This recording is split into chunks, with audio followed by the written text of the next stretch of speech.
বন্ধুরা, আমাদের এখানে আজকে মেলা বসেছে। অনেকদিন মেলা বসে গেছে বলে আমি আজকে এখানে অনেক ক্লে কিনেছি। এগুলো দিয়ে আমি আপনাদেরকে একটা রেইনবো বানিয়ে দেখাবো। গোল করে আমি এরম এরম করে ঘষতে একটু ছোটা হয়েছে, এতটা করেছি প্রথমে।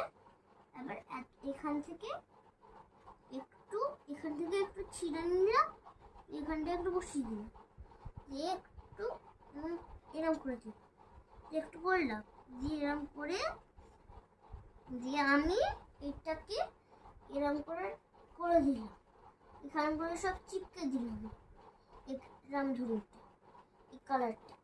এবার আমি একটা কালার নেব, এরম একটা এরম ঘষবো, ঘষে তখন এটা হয়ে যাবে। তখন এরম রামধনু এই ছোট্ট বানানোটা, এই তো রামধনু তৈরি। এই রামধনুটা এইগুলো দিয়ে কেরাম লাগলো আমাকে বলো, ঠিক আছে? বাই।